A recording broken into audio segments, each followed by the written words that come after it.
High school science में आज आपका पार्ट 11 है।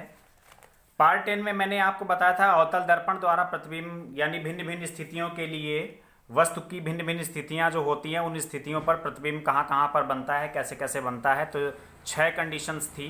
अब बात करते हैं हम उत्तल दर्पण की। तो उत्तल दर्पण द्वारा प्रतिबिंब का बनना, उत्तल दर्पण में प्रतिबिंब का बनना, वही चीज आपको लिखनी है। किसी उत्तल दर्पण द्वारा वस्तु यानी बिंब की भिन्न भिन्न स्थितियों पर प्रतिबिंब की स्थिति के लिए किरण आरेख निम्न होंगे। तो सबसे पहले हम जानते हैं कि वस्तु की स्थितियां क्या होंगी। यहां पर 6 स्थितियां थी।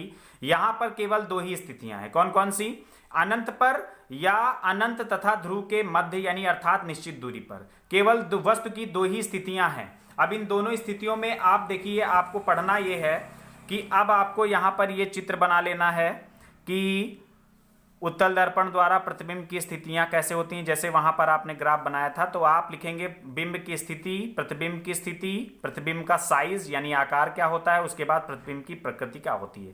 तो उत्तल दर्पण द्वारा प्रतिबिंब जो भी बनता है वो आभासी बनता है और सीधा बनता है। ठीक है, आभासी का मतलब वास्तविक रूप से नहीं बनता है, केवल आभास होता है कि प्रतिबिंब बनेगा, और सीधा बनता है। ठीक है, तो पहली कंडीशन क्या है, यानी ये ए पॉइंट इसका हो जाएगा और ये बी पॉइंट हो जाएगा। ए पॉइंट अनंत पर, जब अनंत पर होगा तो फोकस के दर्पण के पीछे, यानी ये देखिए ये उत्तल दर्पण है और इस उत्तल दर्पण में फोकस के दर्पण यानी फोकस पर प्रतिबिंब बनेगा अनंत पर, और कहां पर? दर्पण के पीछे, पीछे की ओर बनेगा। तो जब पीछे की ओर बनता है तो हमेशा आभासी बनेगा और सीधा बनेगा। यानी सीधा का मतलब वस्तु अगर ऊपर की ओर रखी है तो प्रतिबिंब भी ऊपर की ओर बनेगा, और लगभग अत्यंत छोटा, बिंदुवत, बिल्कुल ठीक है, बहुत ही छोटे साइज का बनेगा। तो ये ए वाला चित्र ये बना लेना है। उसके बाद बी पार्ट में अनंत तथा ध्रुव के मध्य कहीं बीच में, यानी अनंत बहुत अधिक दूरी हो गई और ध्रुव ये इन दोनों के मध्य में कहीं पर, यानी निश्चित लंबाई। यहां पर मैंने जो लिखा है कि निश्चित दूरी पर रखा जाएगा ब्रैकेट में, अर्थात निश्चित दूरी पर। तो जब हम इसको अनंत से थोड़ा सा समीप ले आएंगे तो वहां पर प्रतिबिंब क्या होगा, P तथा F के बीच, यानी P और F के बीच में बनने लगेगा। यानी दर्पण पर प्रतिबिंब अभी तक यहां पर बन रहा था, अब क्या होगा कि P और F के बीच में, यानी जैसे जैसे वस्तु को हम इधर खींचेंगे वैसे ही प्रतिबिंब थोड़ा सा आगे बढ़ जाएगा। ये देखिए प्रतिबिंब यहां पर बन रहा है, जहां पर ये ऐसे काट रहा है, छोटा सा कटा हुआ भाग है A और B। A और B का A डैश और B डैश प्रतिबिंब बनेगा। ठीक है, तो यहां पर भी A डैश और B डैश प्रतिबिंब बनेगा, लेकिन अत्यंत ही सूक्ष्म यानी बिंदुवत। साइज इतना छोटा है कि लगता है कि जैसे बिंदु के आकार का है। यहां पर थोड़ा सा बड़ा बनेगा, यानी छोटा बनेगा लेकिन बिंदु से थोड़ा सा बड़ा। ठीक है, आप यहां पे लिख सकते हैं कि बिंदु से बड़ा, यानी बिंदुवत ना होके बिंदु से थोड़ा सा बड़ा बनेगा। छोटा होगा लेकिन बिंदु से बड़ा होगा, और आभासी और सीधा, आभासी और सीधा दोनों में ही होगा।